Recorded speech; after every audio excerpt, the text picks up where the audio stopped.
souhaite un bon matin et un bon jour avec un programme très intéressant. Moi, je suis la directrice de l'Institut. Tout d'abord, j'aimerais vous transmettre les excuses du directeur de l'Institut Cervantes de Rabat et aussi président du cluster réuni Rabat, M. Javier Rabat, pour n'avoir pas pu assister à cette activité. Ce séminaire, qui s'inscrit dans le cadre du projet Europtep 2 du ministère de la Culture marocain. Qu'est-ce que c'est unique? Unique, c'est le réseau des instituts culturels nationaux de l'Union européenne. Est un réseau regroupant les instituts culturels et de promotion des langues nationaux de l'Union européenne, avec une coordination entre les institutions à Bruxelles et des groupes en cluster dans les différentes villes du monde. D'améliorer et de promouvoir la diversité culturelle et linguistique et la compréhension entre les sociétés européennes et de renforcer les dialogues et la coopération avec les pays hors d'Europe.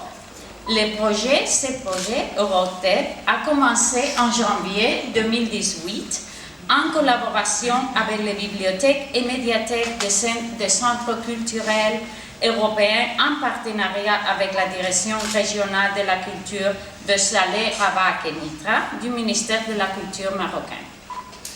Ce projet a commencé comme une exposition itinérante, de livres dans les différentes langues des centres culturels et uniques, Institut français, Goethe-Institut, Institut Camões et Institut Cervantes, adressé aux enfants et aux jeunes en incluant aussi des livres en arabe. Parallèlement à cette exposition de livres, nous avons organisé un programme d'activités autour du livre et de la lecture du janvier au juin 2018. Deux choses. La première des choses, c'est le partenariat qui nous a réunis avec les instituts étrangers. Nous sommes fiers de ce partenariat.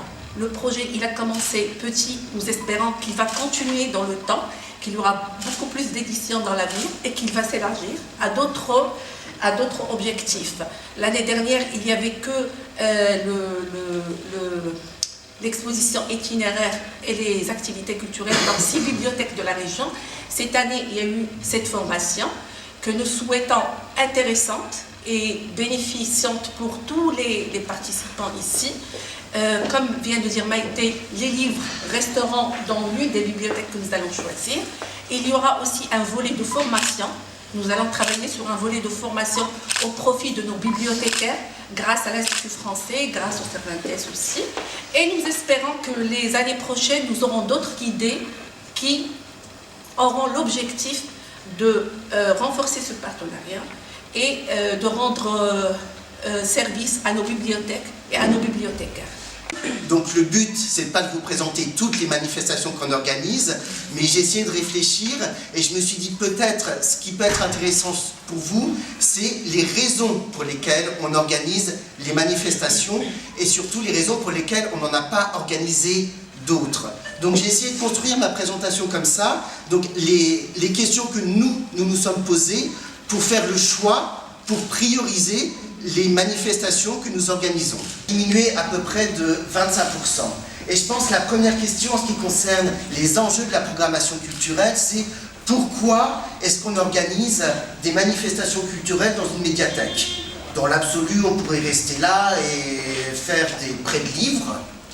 Et peut-être il faut faire des manifestations. Donc pendant 20 ans, on a fait des manifestations pour transformer la médiathèque en lieu de vie, pour animer, pour apporter la vie un petit peu dans une problématique de bibliothèque en Allemagne qui est qu'on a de moins en moins de lecteurs et je pense que c'est une problématique qu'on va retrouver dans tous les pays à moyen ou long terme.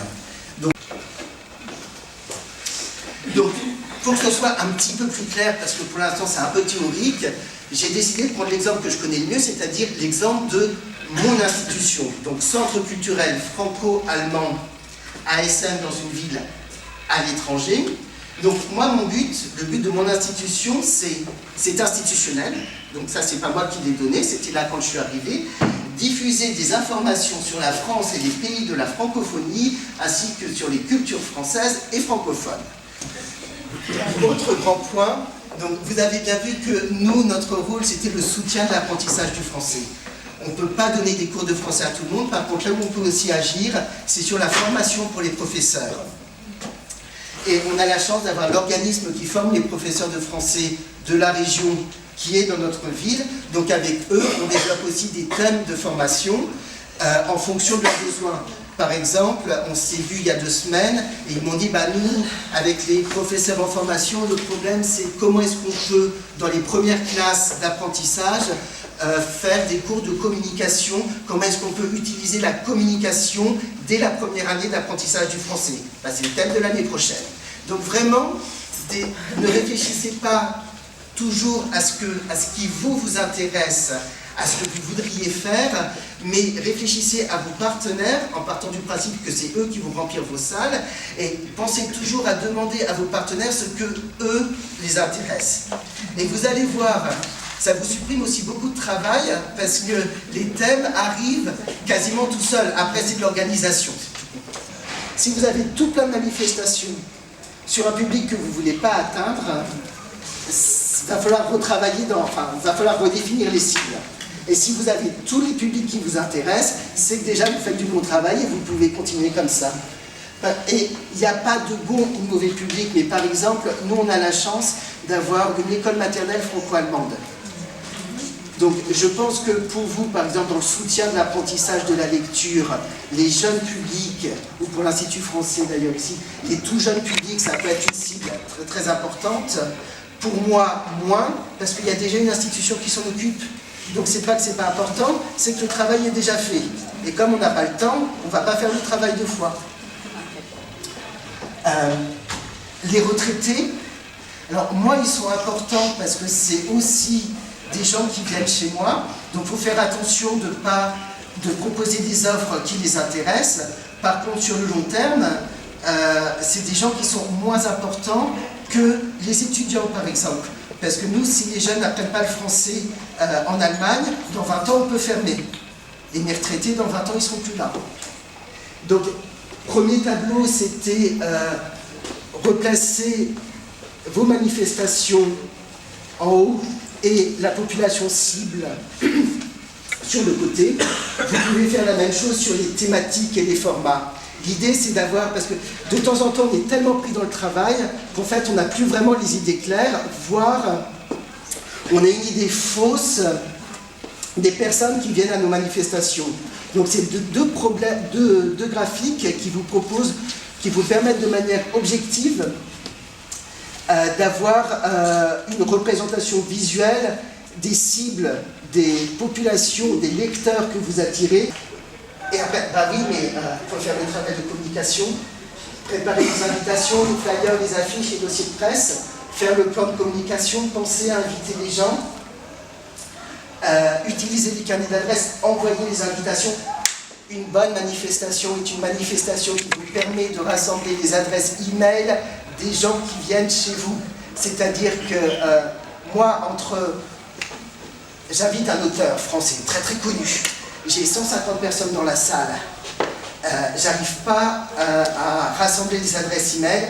Si ce n'est pas des personnes qui sont déjà inscrites chez moi, elle ne me sert à rien la manifestation. Enfin, pas à grand-chose, parce que ces gens-là, je n'arriverai pas à les recontacter pour une manifestation après.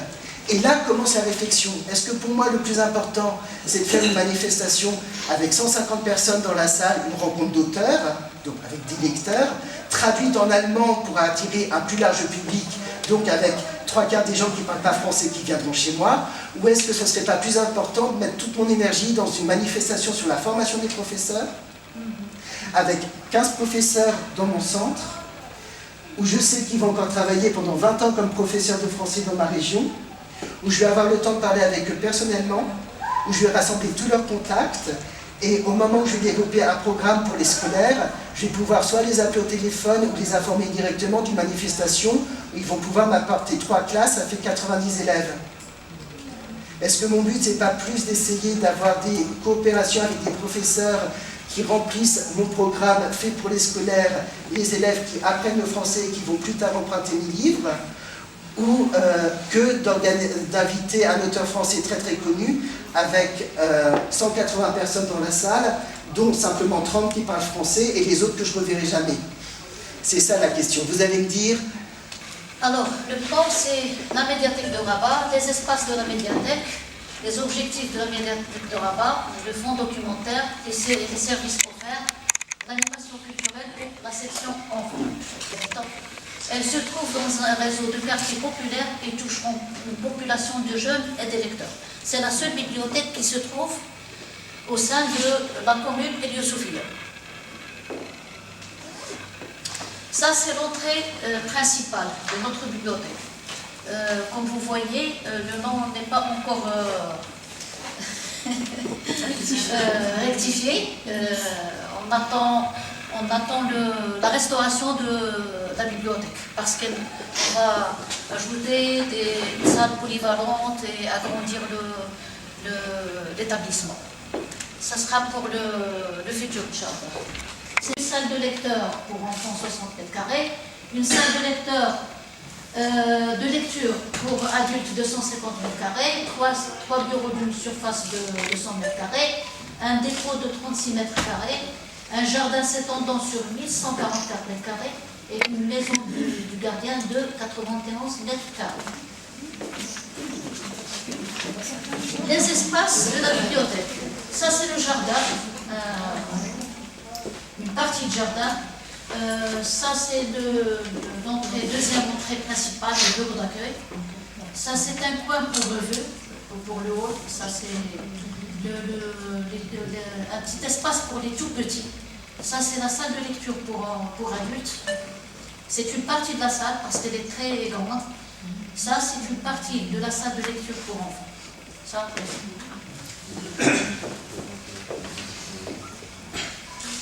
alors, les objectifs de la bibliothèque. Mettre à la disposition du public le plus grand nombre de livres, de périodiques et d'autres documents. Aider l'utilisateur à être au courant des progrès de la technologie et de la science.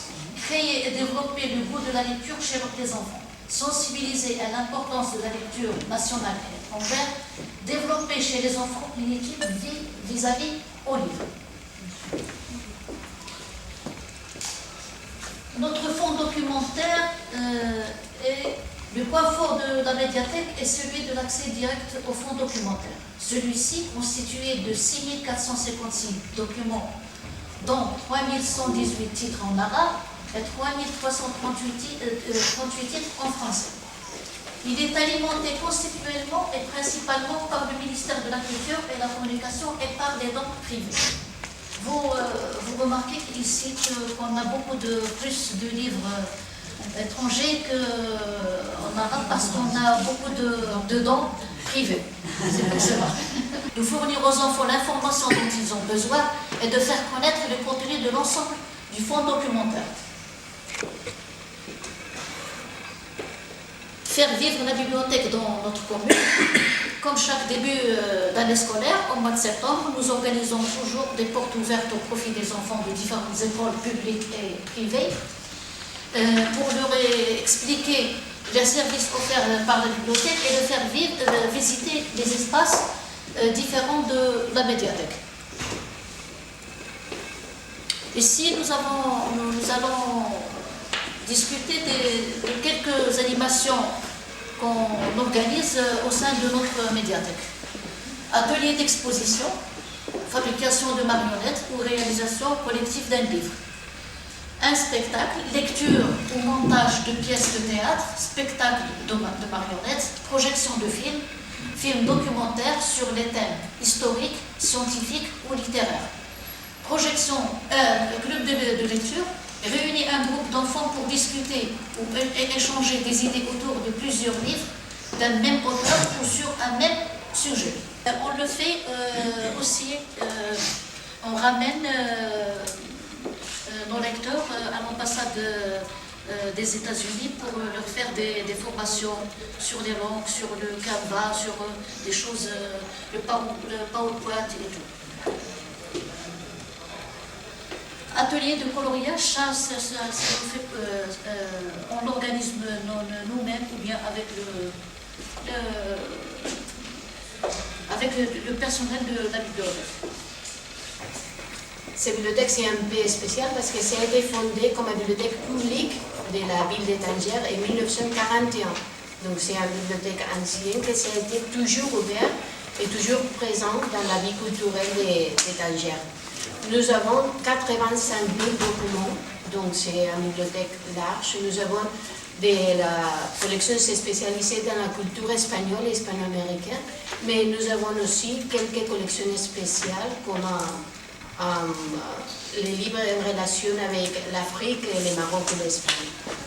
Donc, les enfants qui normalement sont dans la bibliothèque, c'est des Marocains qui étudient à l'école espagnole et surtout les fils des Espagnols qui sont dans les écoles étrangères, comme les fils des Espagnols qui sont dans l'école française, de l'école américaine. Ça, c'est les enfants les plus souvent. Donc, dans l'Institut Cervantes de Tanger, nous avons un département pour faire des activités culturelles et la bibliothèque aide à ces départements pour tout. On organise des expositions et comme ça, mais la bibliothèque, nous-mêmes, on fait des petites activités dans la bibliothèque pour les enfants. Ça, c'est les points pour les BD et pour les romans pour les jeunesses. Donc, après quelques changements, nous avons vu la nécessité d'offrir quelque chose de différent dans la bibliothèque pour les enfants. Et on a commencé donc en 2015 à organiser régulièrement des activités.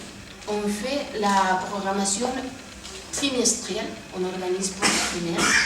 Et les activités qu'on propose changent en fonction de quelque chose, de la disponibilité des temps que nous avons pour les préparer et pour les faire, des demandes des utilisateurs. Quelquefois on fait quelque chose qui marche bien, donc on le refait. Et aussi, quelquefois, on a la possibilité de faire des partenariats, des collaborations avec des bénévoles. Et nous faisons les activités nous-mêmes. Donc, nous sommes tous bibliothécaires. Normalement, je fais les activités pour les plus petits.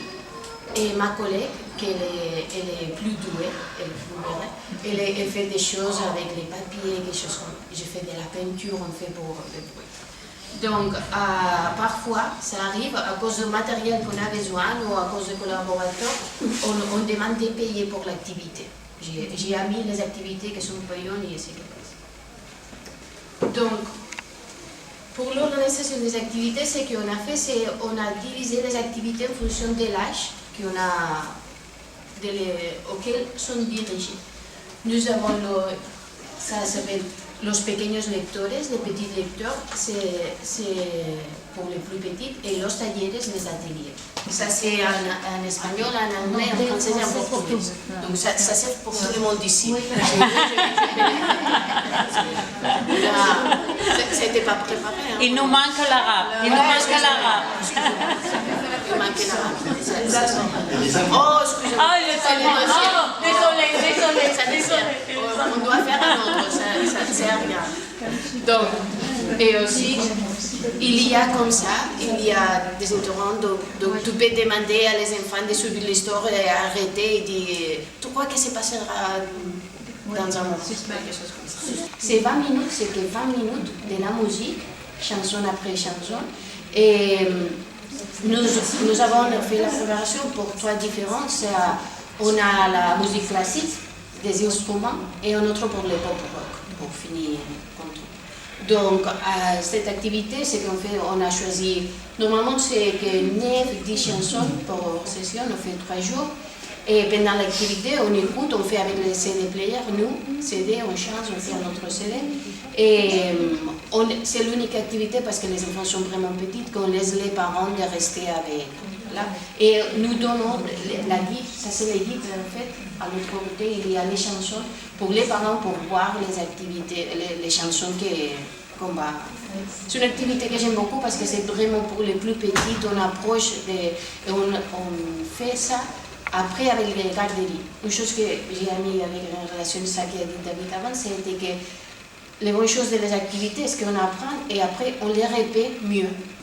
Je mettrai en évidence une de ces collaborations qui c'est celle d'ici. Ça a été, on a profité qu'au Cervantes de... C'est trop long? Ah d'accord, super. Donc, on a profité qu'il y avait une exposition dans la salle d'exposition de Cervantes qui c'était dehors de notre bâtiment et des 13 histoires pour les enfants d'une artiste espagnole qui s'appelle Ana Martinez et qu'elle fait les illustrations avec des morceaux de carton. Elle fait des livres avec morceaux de carton. Donc on a profité de ça et on a organisé un atelier dans la salle d'exposition. Dans la salle d'exposition, il y avait 3 histoires, donc nous sommes allés 3 samedis. Chaque samedi, j'ai expliqué l'histoire et après, l'artiste, a fait un atelier avec les enfants. Il y avait une histoire qui s'appelle Une histoire chinoise, donc a fait les premières, c'était de l'estampation. Le deuxième, il n'y a pas d'image. Donc voilà, juste pour vous mettre en ambiance, la légende du colibri, ça parle d'écologie, puisque la légende du colibri, c'est une légende amérindienne qui dit que le colibri, en fait, lors d'un feu de forêt, il a fait sa part en essayant de sauver la forêt à lui tout seul, goutte par goutte. Et en fait, il a créé un grand mouvement qu'on appelle le mouvement colibri, qui a été repris en fait dans l'agroécologie, donc par Pierre Rabhi, et aussi au niveau écologique où chacun peut faire sa part, donc chacun peut être colibri pour sauvegarder la planète. Donc voilà, juste en aparté. Donc on a choisi ce thème car début octobre, l'Institut français de Casa et de Rabat a organisé un grand événement qui s'appelle le Chant des colibris qui a eu lieu à Rabat au niveau du cirque Chemsi et où on recevait du coup Pierre Rabhi. Il y avait un village des initiatives de tout ce qui se passait au Maroc pour la protection de l'environnement. Et donc c'est pour ça que nous, à la médiathèque, on a décidé de choisir ce thème, mais toujours en lien avec le livre. Donc au lieu de choisir le thème écologie avec le thème du mois, alors des fois ça fonctionne, des fois ça ne fonctionne pas. Là, en l'occurrence, avec le thème de la légende du colibri, ça a fonctionné. Donc les bébés lecteurs, c'est pour les 0-4 ans. Et du coup, donc de 0 jusqu'à 15 ans, en fait, on a parlé de la légende du colibri et on a proposé des activités différentes. J'y reviens après. Et puis surtout, on en a profité aussi pour sensibiliser les plus jeunes au réchauffement climatique et essayer de leur faire travailler sur leurs gestes au quotidien. Donc nos publics cibles, donc les adhérents, qui ont, comme je vous disais, donc des bébés lecteurs donc à partir de 6 mois jusqu'à 15 ans. Donc pour les adhérents, à la médiathèque de Rabat, on a 5 ateliers. On va dire donc les bébés lecteurs dont je viens de vous parler. On a un atelier pour les 5-7 ans, le samedi après-midi, une fois toutes les 2 semaines. Donc on a 2 ateliers par mois. Et on a voulu faire écho à cet événement. Puisqu'on a invité des personnes, des profs pour intervenir à la médiathèque, on va parler de ça tout à l'heure. Du coup, c'était ça l'idée pour faire la thématique astronomie. Alors, les objectifs. Tout simplement faire découvrir l'astronomie, l'espace, les galaxies, l'univers, proposer des jeux de pistes, un apprentissage ludique, rendre le livre un jeu pour les enfants. Et c'était ça l'idée des ateliers pendant le mois de novembre. Alors, le public cible, pareil, à Rabat, c'est de 6 mois à 15 ans, puisqu'on propose aussi le bébé lecteur. On propose des ateliers. Alors, tous les ateliers qu'on propose, ça orbite autour de la thématique. On essaie de faire les projections, les ateliers jeux vidéo aussi. On propose des ateliers jeux vidéo. On a un espace qu'on a installé dernièrement à Marrakech. C'est un espace de vidéo. Donc on essaie de faire le tout autour de la thématique. Aussi, on reçoit des visites de classe. Donc, des matinées, 3 matinées par semaine. On reçoit des classes des écoles publiques, privées, de l'AEFE, des associations aussi. On fait différents types de visites, des visites découvertes de la médiathèque ou bien des visites thématiques. C'est aux écoles de choisir la visite qu'ils préfèrent. Alors la communication. La communication, c'est très important. Chaque mois, on fait en sorte de faire des affiches, des flyers, un programme, une signature des publications sur Facebook, création des événements sur Facebook pour les ateliers qu'on propose les samedis matins, le jouer pour lire, lire pour jouer, et aussi pour les ateliers jeux vidéo. Donc c'était une exposition et c'était très intéressant, les enfants ils ont adoré, ils ont commencé à jouer et lui il avait peur de ces petits bijoux. Et aussi d'ailleurs j'ai pas parlé de ça aussi, à Stellarium, on a proposé une projection de l'espace en temps réel. On a créé une sorte de chambre noire avec des rideaux et on a projeté, c'est un logiciel gratuit sur internet, il s'appelle Stellarium, et on a projeté au plafond le ciel en temps réel. Et les enfants, ils se mettent par terre et ils regardent le ciel, l'univers, les planètes en temps réel. Donc voilà, ça c'est les activités qu'on a proposées pendant le mois. Et quoi d'autre? On a fait aussi du collage, mettre les planètes dans l'ordre. Et oui, par rapport à ça, avant de commencer l'atelier de la chasse au trésor, on commence toujours par une petite présentation, on présente la thématique, ce qu'on fait déjà dans le mois précédent. La mission de la bibliothèque en tant la mission principale qui consiste à la communication des savoirs. Et puis donc nous allons présenter donc l'Institut Camouèche, sa mission, ses divers services qu'elle offre normalement en collaboration avec le centre, le CEP et le centre de la langue portugaise également qui se situe à la faculté des lettres et des sciences humaines à Rabat.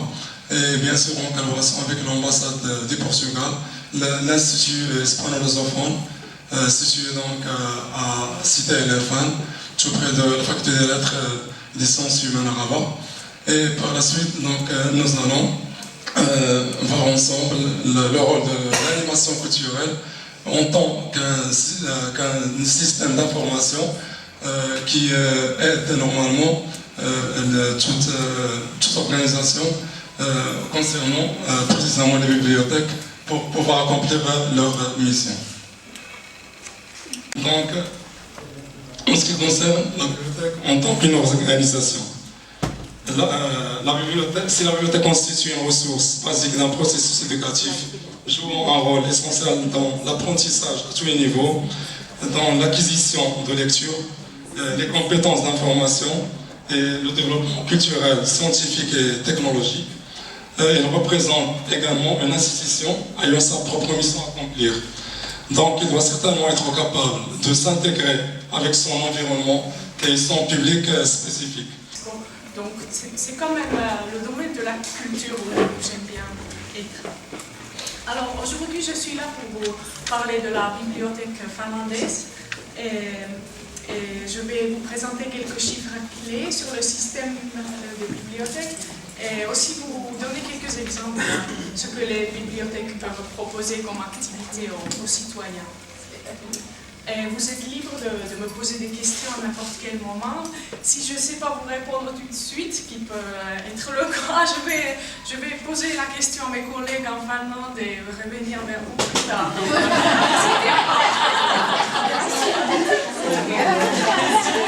À votre service. Alors, ici on voit quelques infos, quelques chiffres généraux concernant l'utilisation des bibliothèques en Finlande. Et on peut voir déjà qu'on est 5,5 millions d'habitants, donc c'est un petit pays, un grand espace, mais on n'est pas très nombreux. Mais déjà, un habitant prête 15 livres par an. Et on peut dire qu'un habitant visite la bibliothèque 9 fois par an, donc c'est pas mal comme chiffre. La caractéristique principale des bibliothèques est de prendre en compte tout le monde. Il y a des services qui sont visés aux différents groupes d'utilisateurs, par exemple des enfants, des personnes âgées. Aussi, on est un pays bilingue, donc il y a le suédois et le finnois qu'on parle. Donc, pour les deux groupes, il y a toujours des services. Aussi aux immigrants, ce qui devient de plus en plus important chez nous aussi. L'objectif, c'est de fournir un seuil bas pour tous les citoyens, mais également d'assurer que les services seront utilisés par ces mêmes personnes tout au long de leur vie. La lecture et la littérature restent quand même des éléments essentiels des bibliothèques et les méthodes de promotion de la lecture doivent être constamment développées. Comme je viens de mentionner, il y a une loi sur la bibliothèque et les services sont garantis par la loi. La nouvelle loi sur les bibliothèques est entrée en vigueur au début de 2017 et la première loi a été adoptée déjà en 1928. L'accès est facile aux bibliothèques et le niveau est élevé. C'est les municipalités qui offrent un service de qualité et les citoyens les utilisent. Et peut-être c'est aussi le manque de bibliothèques scolaires. Comme il y a des bibliothèques dans chaque municipalité, on les utilise. Les enfants apprennent dès l'enfance à les utiliser et ils n'arrêtent pas de les utiliser quand ils quittent l'école. Donc, comme on a vu tout à l'heure, il y en a 150 bibliobus, surtout pour servir les endroits à l'écart, à la campagne, etc. Donc il y a la possibilité pour tout le monde pour emprunter. Pour suivre le rythme d'une société dynamique, les bibliothèques sont devenues des salons multimédia publics et offrent aussi de nouveaux services. Les bibliothèques finlandaises travaillent sur le thème. La tâche d'une bibliothèque publique est de servir à la citoyenneté. Non seulement les citoyens, mais également la citoyenneté pour soutenir les possibilités de participation de tout le monde. On peut y emprunter des livres, des magazines, des CD, DVD, jeux, mais aussi des objets tels que machines à coudre, perceuses électriques, équipements sportifs. Mais le prix d'objet est marginal, mais